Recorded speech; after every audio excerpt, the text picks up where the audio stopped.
Welcome to Tales from the Bridge. We've got a lot to talk about in this episode, but first, please rate, review, subscribe. Let us know that you're listening. Let us know what you think of the show. We really want to hear from you. We've got some great stuff coming up in the weeks to come. Charles Strauss is joining us on the next episode, so join us for that. All right, we've got a lot to talk about here. Let's make our way over to the bridge.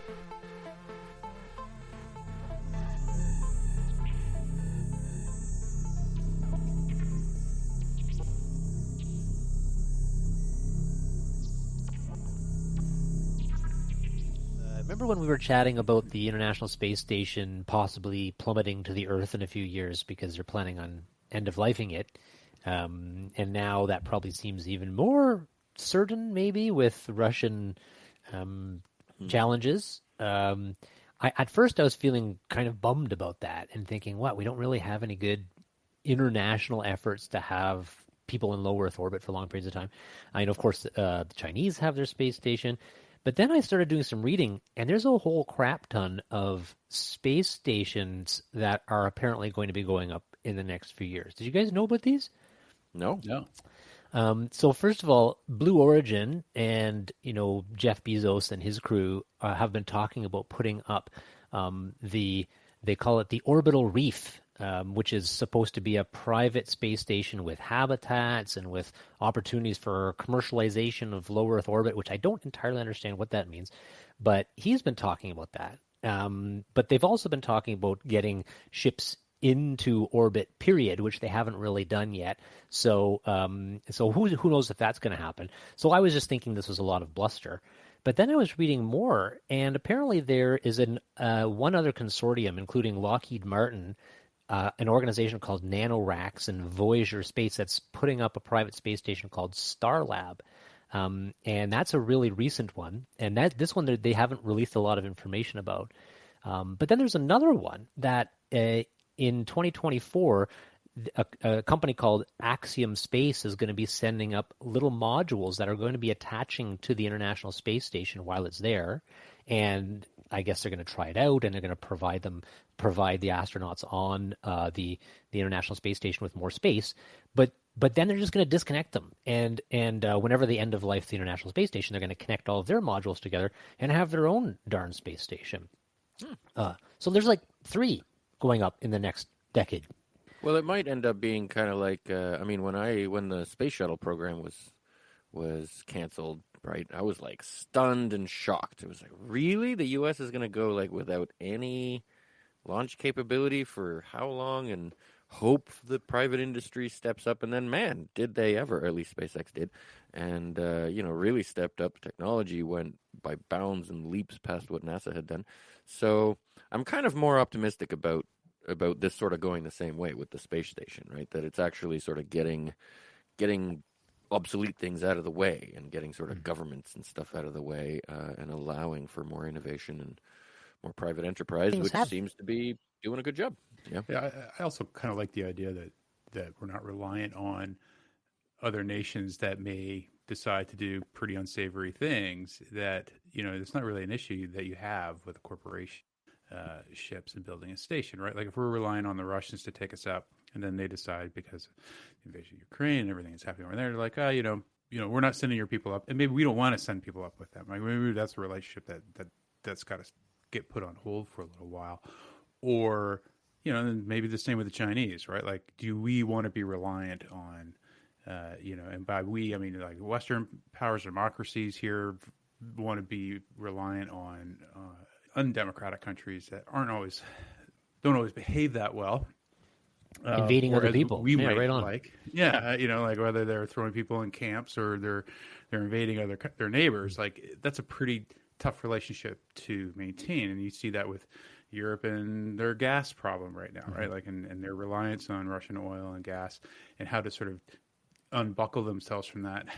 I do like the idea of us having, the United States and Canada and Europe having a means of sending equipment and people into space. And Marty's right. Like the void has certainly been filled by, private enterprise. Well, while I'm on a bit of an optimism streak, I also had an idea the other day that, the gas problems buying from Russia, right? That this is a big problem, but it will be a huge driver for all of Europe to get off of gas and, fossil fuels. It's kind of, I hope, a silver lining to the troubles that we're seeing, right? Is that like they have to stop buying that stuff, right? That's the only way. And Europe and America and the civilized world, I hope, will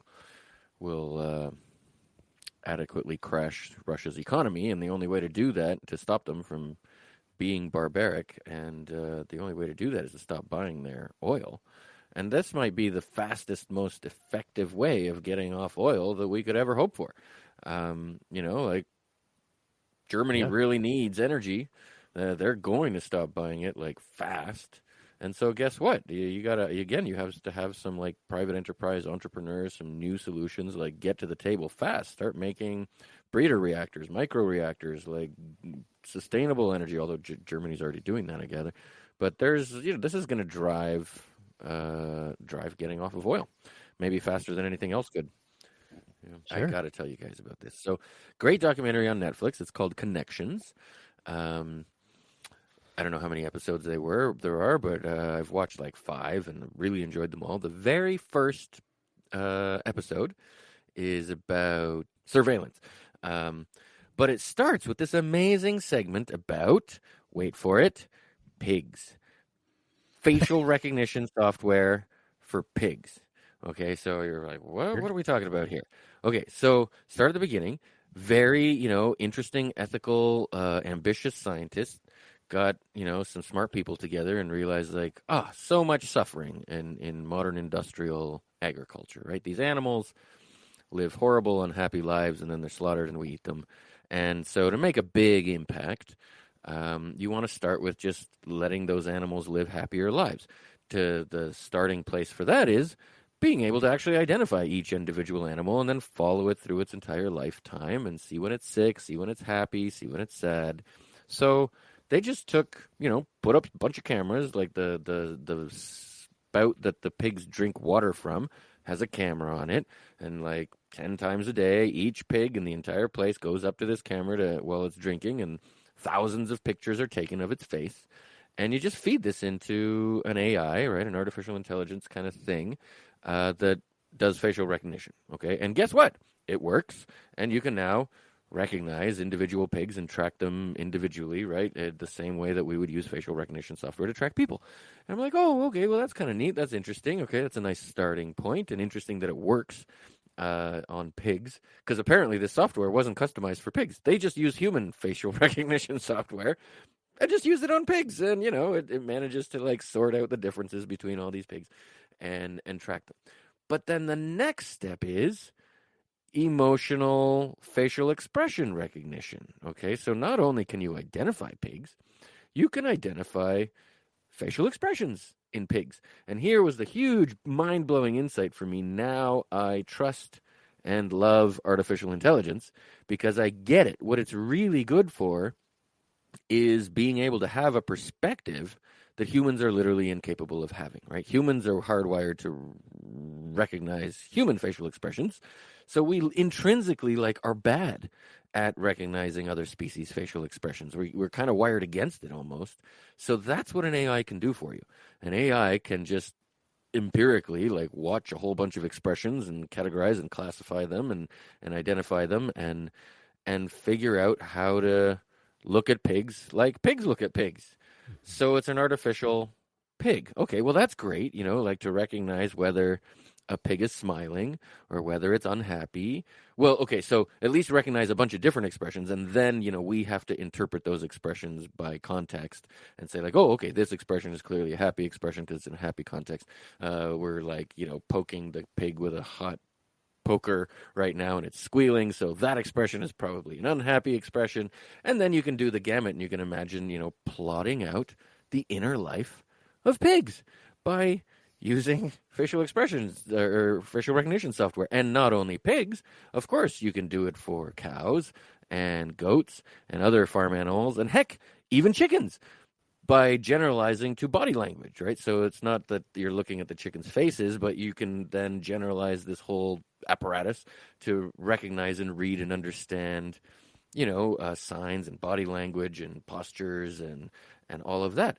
And so suddenly AI can give you insight, right, into the inner world of animals, which just kind of blew my mind. I guess it's a simple idea. Maybe I And all wasn't sorts very of things, imaginative. right? Like not only animals, like you can apply this to anything that could be classified because I think these are Oh, sure. unsupervised machine learning algorithms, right? You let them go and they'll just start classifying, and you don't know what the classifications are. Like you said, you could go in there after, but you could apply that to any phenomena, inside of the human body, or inside of computer networks, or inside of cryptocurrency trading markets, and it can classify behaviors, and then you could thereafter go in and try to build theory around it and say, why do these categories exist? And you can do this with other probabilistic models, but these are so fast and so efficient, and they can do it all on their own.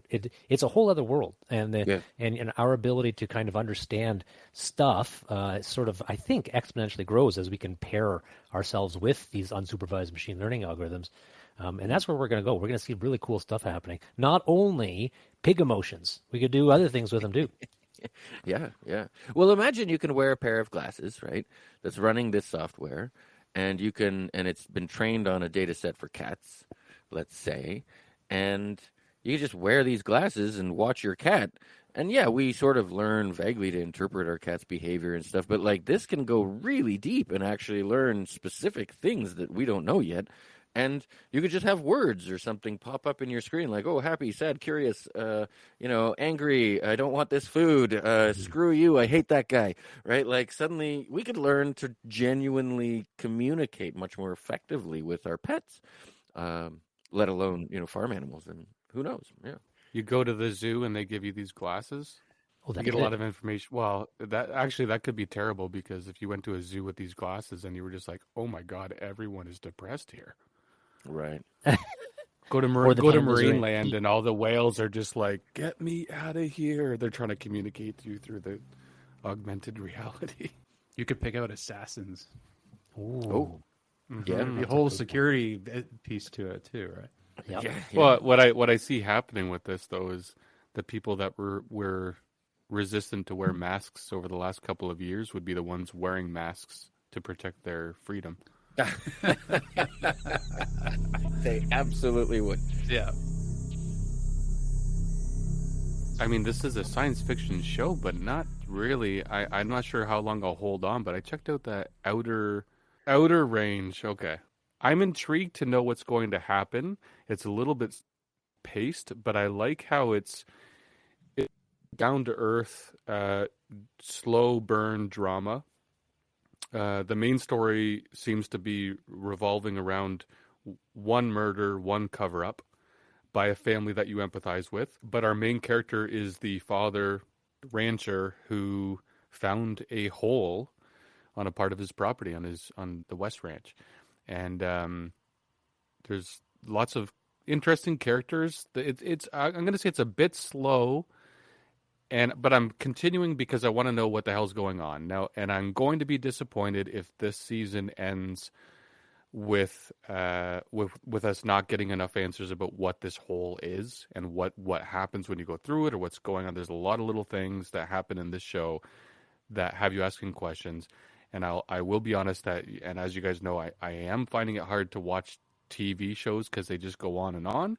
And I will say, if I don't feel like I get those answers by the end of the season, that's kind of one of the reasons why I can't hang on to these TV shows. So I'm really hoping we get something, because I just don't want to be dragged through years and years of mystery. I kind of, like, give me some mystery, but also like I need that payoff. And Sam, you said you saw this. What's your take on this show?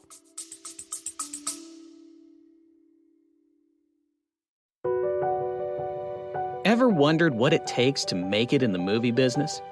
Peel back the curtain with 4-6 Success Filmmaking.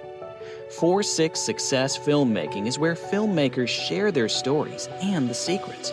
It's beyond competitive out there. There have been movies that it's taken me 10 years to get made. Don't wait to create. Like, you've got to just keep making stuff. Tune in to 4-6 Success Filmmaking for your dose of cinematic realness, direct from the voices that have lived it.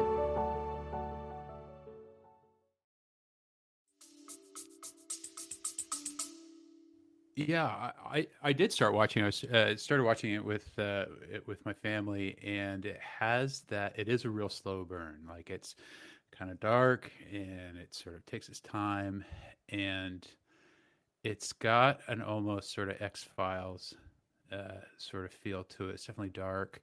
Yeah, I feel exactly the same. I'm like, oh, I'm sitting through a lot of brooding here, and there better be a payoff for it, right? And it's not just regular brooding; it's like Josh Brolin brooding, right? Which is Which is a little extra. like Olympic level brooding, you know. And so I'm like, Josh, you better take this home by the end of it. Okay, there better be a landing, and so it's got to.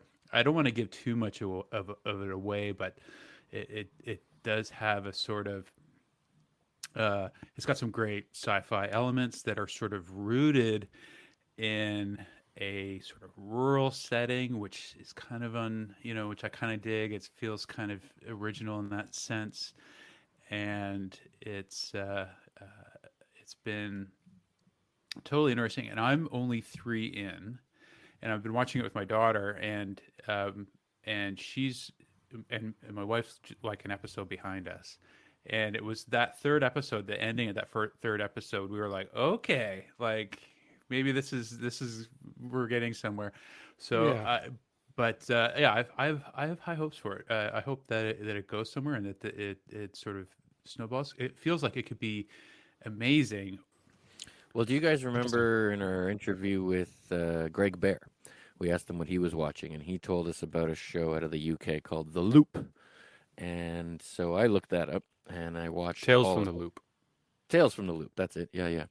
And it started, and anyway, it just reminds me of what you guys are saying, that don't watch that, because that's exactly going to leave you hanging in the way you don't like. And I think that's a thing right now. Like some people like that. It's like you have this theme and some sort of structured central idea, but then it's just a source of like riffing little short stories off of it. And The Loop was good. Like a lot of the episodes were pretty interesting, but they're all sort of these disconnected little short stories based around basically something that seems like a particle accelerator, like a loop, right, underground in this small village. And yeah, I waited 10 episodes to like find out more about what the loop was, and they just don't give you anything. It's like explicitly unexplained. And yeah, I think that's a style that some people like. I don't like that stuff. So I'm gathering you guys don't like it either. Like, it is a little much to drag you along, and like you're constantly wondering, like, oh, what is this thing? Is it all going to come together at the end? Is there going to be some revelation about what this device is and why they built it? Nope, nothing, zero. This reminds me of the J.J. Abrams story of the magic set, the magic box that he received. I think we've talked about it on the show a long time ago, but just to reiterate, J.J. Abrams, who's obviously a lover of mystery, created Lost, which was one of the greatest shows that really that really pulled people along. But that was also almost 20 years ago that show started.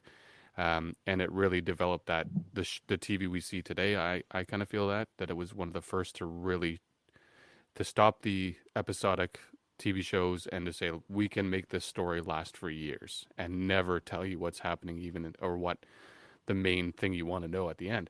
But J.J. Abrams has told the story a few times. I think he told it on a TED Talk once, which was he received a magic set from an uncle or a grandparent or maybe a parent. To this day, he's not opened that box to find out what magic devices came in that set, because it was a mystery box. It was like a magic mystery box. You don't know what tricks are inside. But he never opened it because he realized that the mystery is what he loved so much about that gift. And he felt that if he opened up that box and found out what little trinkets were inside, that the magic would be gone and the metaphorical magic would be gone. And that's kind of how he's developed a few of the shows, right, that he's done and films. So I do see that that's a device that people do like you just said. It's just not for you. I would say it's not for me either anymore, unless it's done in some sort of different way. But yeah, like I think, you need a payoff, and Lost was, I mean, maybe I'll just forgive Lost for not answering the questions I really wanted answered. Love, Death, and Robots, the animated series on Netflix. They're short animations that are absolutely amazing. Entirely different storylines for each of the episodes. Often different authors, different animation techniques. Certainly not child friendly or viewing for work. There's a Disney has a sort of Star Wars version of Death, Love, and Robots that is family friendly, and it's called Star Wars Visions, and it's just a bunch of animated shorts, different style, kind of anime manga style that take place in the Star Wars universe, and it's pretty good.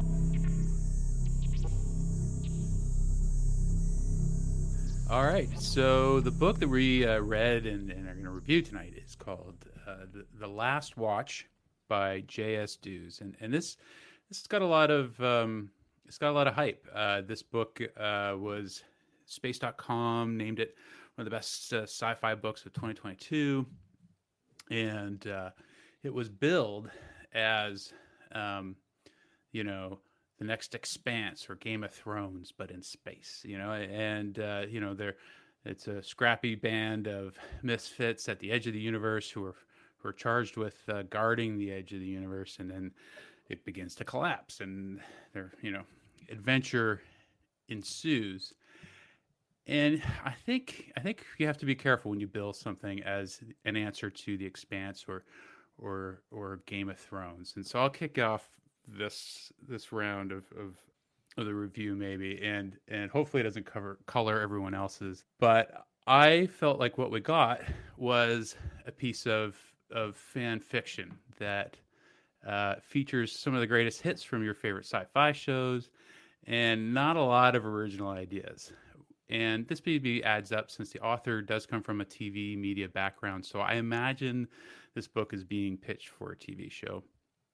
A couple of examples, some of the aliens are called Drudgers, and they're essentially the Mangalore aliens from The Fifth Element. And they use warp drive, which isn't really trying. And then you got the scrappy band of misfits guarding the edge of space. So I think that's also a pretty bold lift. But either way, as an answer to The Expanse or even as a space opera, I thought this was a bit of a fail. I just don't think the scope is there. And for me, it was more about lazy marketing, and it set the book up for failure. And I just have a short PSA, if I can, on space operas for authors and marketers who are looking to label their next book as a space opera. It has to do more than take place in space. I get it, space is big, but if I guess the thinking is, if it takes place in the void, then it must be a space opera, right? No. I think people need to recognize that you need multiple storylines, factions, planets, locations, and all of these may or may not intersect, but they all have to drive a grander narrative. And it could be even kind of a road trip, with your central characters in every scene. But the really good ones for me are the ones where, each chapter takes you to a different part of the storyline or a different storyline and takes you through chapter by chapter. And you don't even need to leave the solar system to pull this off. You can look at The Expanse, for example. The Expanse doesn't expand beyond the Kuiper Belt for the first couple of books, but you need complexity. And this book has none of that for me. And because it broke its promise, it was a disappointment to me. But I kind of knew maybe going into this that this was going to be the case. But I think if they were to switch up the marketing, edit out some of the swear words, you'd be left with a pretty good piece of young adult fiction. Just nowadays, I just think there's so much good sci-fi out there. You have to be more competitive than this effort was. I definitely agree with everything you've said, Sam. I'm on the same. I've got the same point of view when it comes to this. But there's a dishonesty to marketing, and so you just talking about that, Sam, or at least to bringing up marketing when it comes to this book, that makes sense. Like they're trying to sell a book. Now, that aside, this book was fun. Like it is fun. It's for now we read a lot, so I can see how it's less fun for people that read a lot of good sci-fi. But if you're looking to get into a new science fiction book that just came out within the last couple of years, that is likely going to be turned into a television show, this is probably the one. Um, you can tell by the first chapter. I mean, it opens up with a finger up the butt, doesn't it? Like a spread of, and it's funny. Like I give it credit. Like right away, I was like, okay, this is gonna be funny and goofy. They're trying to make the characters likable, and it's cool. They're at the edge of space already. So I do think it was fun. It's a fun book. When you do read a lot of good sci-fi, this is going to feel different. If you do read fantasy and you want to try sci-fi, this might be a great gateway for you because it's definitely, like you said, warp drive. It's easy, and then just being at the edge of the universe, okay. And the way the aliens are described, okay. It's definitely more fantasy than hard sci-fi, I would say. But it tries to do some hard sci-fi stuff, which wasn't that believable, I guess. But the characters are likable. They don't have a whole lot of depth, but they're likable. It does seem purposely written to cover something, to say like, okay, we're going to have a book and it's going to be purchased right away by a studio, and we'll see if we can get a good script to turn it into a show. It just seemed perfect from the opening scene to the very end. It's like, well, there's your TV show, and this is going to be candy for anyone that wants to read something and then watch it. So when it comes to the story and what they were trying to do, I see the comparison, Expanse and Game of Thrones. But when it comes to quality, like that's where it's like, okay, well, you're not there. However, that's marketing for you. You're going to get the people that are going to buy it. And yeah, I'm not sure. I think when I read people's reviews, I see the good mix of strong reviews, and then weaker reviews. The weaker reviews, I got to say, are a little bit too harsh. If you can complete a book, I'm already just like, good job. Like I love this book. Everybody gets a medal. You get a Everyone gets a medal. yeah, pretty much. But when you read as much science fiction as we do, I definitely see how this is a little bit. And I just got to back you up, Sam. Everything you said, I'm with you. But I also want to say this was a good book. If you do want to try, if you don't read a whole lot of sci-fi, this is a great gateway book. If you like fantasy and want to try sci-fi, great gateway book. And then if you just want a simple romp, like it's might be a little bit long for a simple romp, but it's give it a go, I guess. So I also sort of mostly agree. There's a sort of bit of a young adult sort of vibe to this. There's a bit of a, not a lot of literary depth. I think you guys are right. Like, it's an interesting example of maybe the cart coming like before the horse in marketing and TV and what's going on with books and TV. Like, you can expect to write a book. No, you can expect to put out a TV show, right, in the last 20 years, and then maybe if it's really successful, somebody will write a book about it, right? Or like do the book version just for like the big fans. And this seems to be a case where like that kind of got mixed up. They wrote the TV version of the TV show as a book first, hoping to get the TV show next. And it'll be a great TV show. Maybe, if they do it right. But I do also want to defend this book a little bit. Yeah. It was a bit of a slow start. I think everything you guys are saying is very much applies to the first half of the book. Now, I just finished it today, and I also listened to it. I don't listen to a lot of books, so my experience is sort of colored by my listening experience. I'm still new to audiobooks. It has, a few different readers for the different characters, which it's not my favorite style. So I was a little bit distracted, or I don't know. I didn't absorb as much of the beginning of the book as I maybe should have or could have, and it did make me feel like, these characters are a little underdeveloped. The plots, it's just a sort of a straight plot book, right? It's like a book that's meant to just sort of roll along. And the other part of it, like you were saying about space opera, Sam, I did find the world building stood out as underwhelming as well. If you're gonna have a space opera type thing, you got to describe the world a little better. Like there was a little bit of description of like the history of what happened, the king, the emperor, and the prince, and all of that. That sort of comes through in the character building.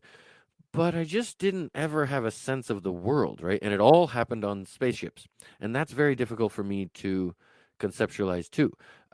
If you're not ever on a planet or you're not like moving to some environment that's different, like they're just sort of hopping from this ship to that ship, and I couldn't really keep track of which ship they were on and what kind of a ship, and it just didn't like I couldn't really see the world in which it was happening. So that was a little weak. But I gotta say, I will just jump in here. I think we've had enough criticism. Um, that it might be the wrong time of year for us to have read this. This is like a beach read, right? This is like the summer beach reads that we were sort of talking about. It's a nice bit of candy. It kind of rolls along. You can turn the pages. It's entertaining. I think the plot was kind of interesting. I mean, there was a lot of. You said, Sam, that there weren't a lot of new ideas. I thought that the plot was a little bit interesting and new, in that, okay, so here's this spoiled prince that you always start out with, but he turns out to be the most educated guy on the ship, and he turns out to be kind of braver than you thought to, right? So it's a classic sort of hero story, but there were just elements that I thought were a little bit new. Putting this like spoiled brat prince into the position of actually being like the best scientist on board and having the most education. Oh, and then it turned out, oh, he did have a spine and tried to stand up to his emperor father and do some radical changes to what he was up to. So I was kind of happy with that. But what I was happiest with, and so as a physics guy, is that I've never seen any science fiction as yet tackle some pretty modern cosmology physics things like dark energy. Okay, and I hope I'm not giving away too much, but at the end, they do. She really does kind of blow this up into like, whoa, okay, they go into this giant spherical object made by aliens that's really big, and they discover how it works, and I love that, honestly. That whole section with that giant alien machine at the end, fusion reactor creating a star, an artificial star. I'm just going to try to drop some interesting hints in here. And then, dun dun dun, like the whole thing happens at this edge of the universe, right? So there's some edge, and they're sort of watching it because it's like the wall that they thought that the last invasions came from this sort of other place. But and then the whole sort of mechanism of the plot is that this border starts shrinking. Well, then she brings in some cool physics. I thought it was really great. Like she did some like engineering of dark energy, like the anti-gravitational type force in the world, this new force, fifth force. There's a lot of cool cosmology that I've read and am interested in about that kind of stuff. And I've never seen a fictional author tackle that before and like include it in the plot and contemplate engineering like anti-gravity. Well, anti-gravity is pretty used, but she's basically engineering dark energy, which is sort of this like deep cosmological fundamental thing. So I thought that was cool. That sort of let me feel pretty good about finishing it. I didn't get to the interesting stuff until at least halfway, maybe 3/4, maybe 5/6 towards the end, but I felt like I sort of got a payoff by the end of it with the sort of cool science and engineering, and even the end, right? Like the way she ends this, it's a first book. She's clearly setting up the next book, and they're like, we're going to take, should I say this? I don't think this is saying too much. We're going to take the battle to the core, right? Like she sort of turns around the whole thing, and there's a big corrupt system, and now this scrappy band is going to like take on the establishment. And I was okay with that. I thought, yeah, good story. I'm in. I'm not going to read the next one, to be honest. It's not written well enough for that.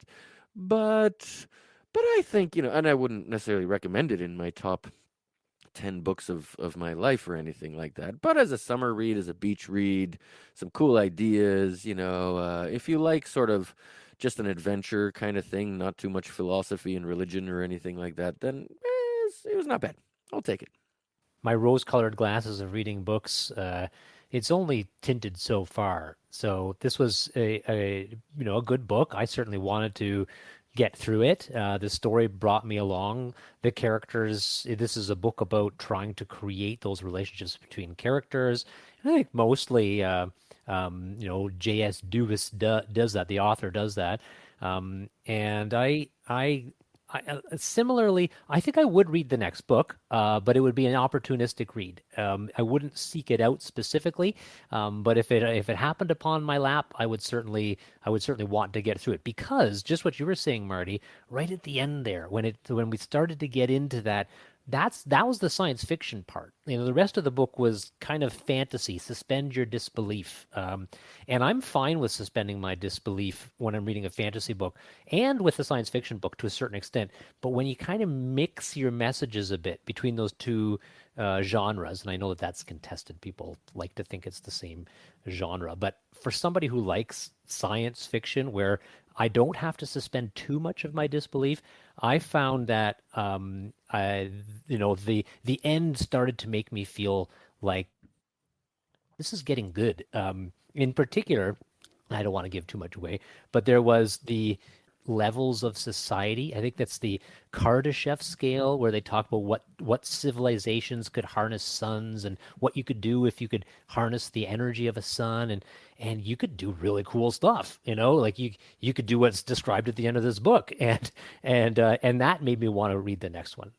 And also this idea of bringing the battle back to the core, as you say, etc. So anyway, yeah, happy to have read it and I may read the next one. Cool. Yeah. I also want to add, had some great names, like the terminology and the names she came up with, like the positions, the military positions, like private, major, and all that. They were exubiter, optio, oculus, circuiter. Like, these are great. I don't know. I think she made up some good names, and I don't want to damn it with faint praise by saying that that's the best part of it, but maybe that is the best part. The language was cool. She had some good, and even the names of the characters. Cavalon is great. But anyway. And if you're a movie studio or a TV show studio, make note that there's not actually a lot of different scenes in this. So you could probably film this entire book and only pay for maybe 7 or 8 different scenes, I think. Yeah, different sets. Yeah. Sets would be minimal, yeah.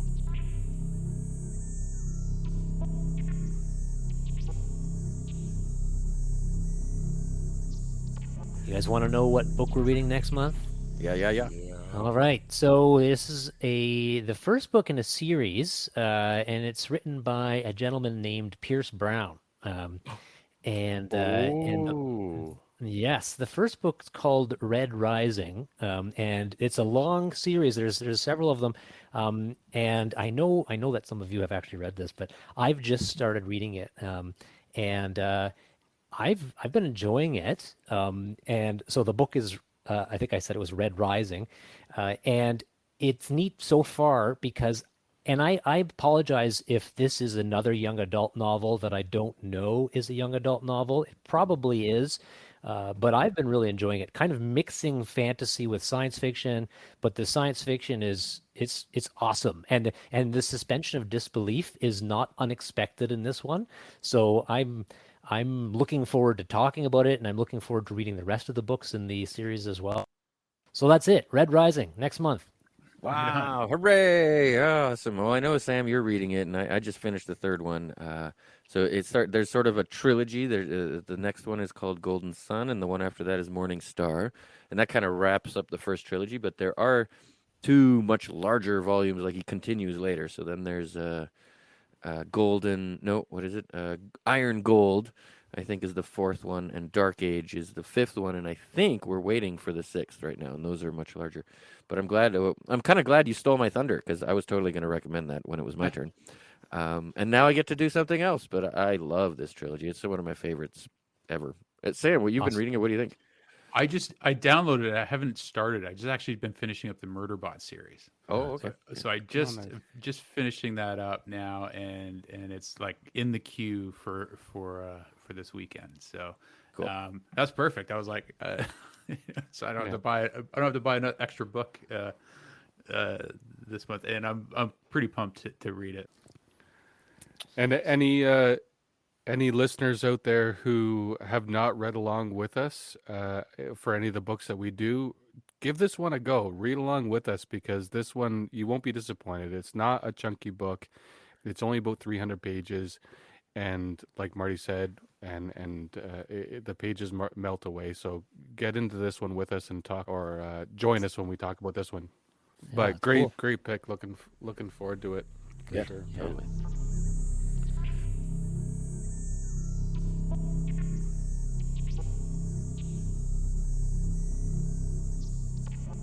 All right, what do we got, Trivia Master? All right, well, it's probably going to be a quick one. So I thought, you know what, with the one trivia subject that we haven't conquered here yet or taken on is sci-fi authors.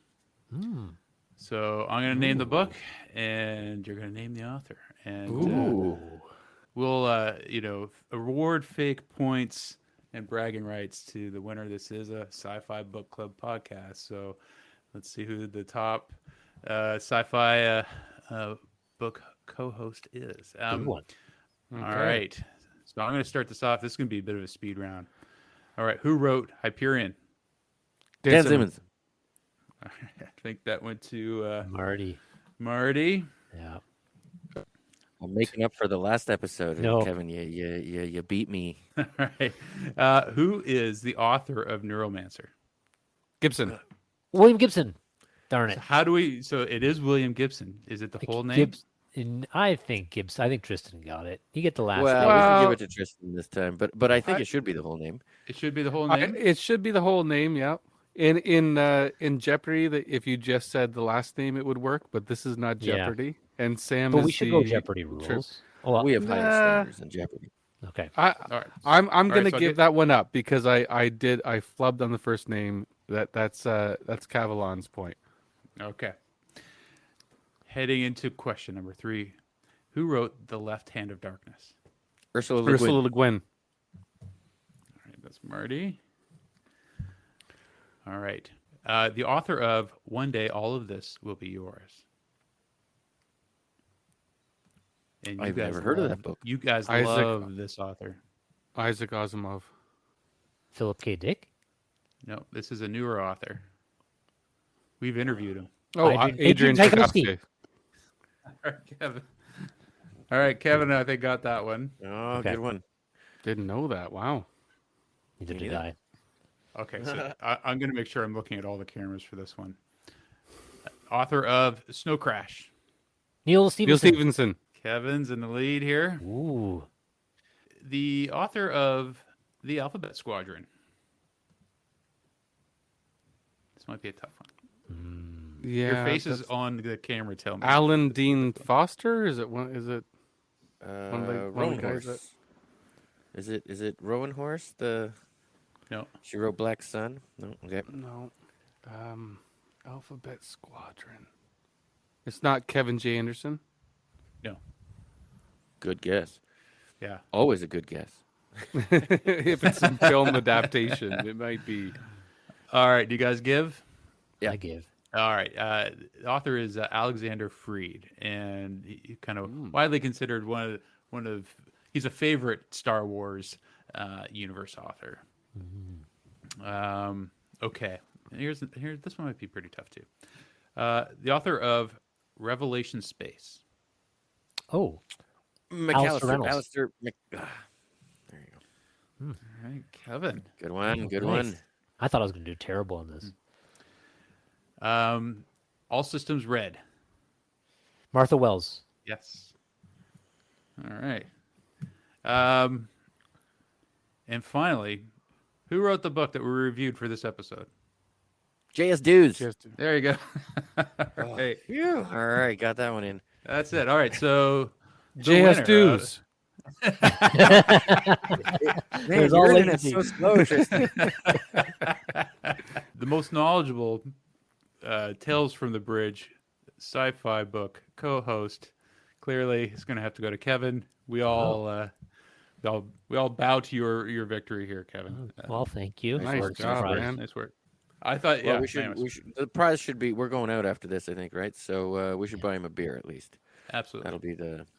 Or chicken nuggets. We'll buy you a beer off Amazon. In fact, All right, that sounds it'll show up like 3 days from now.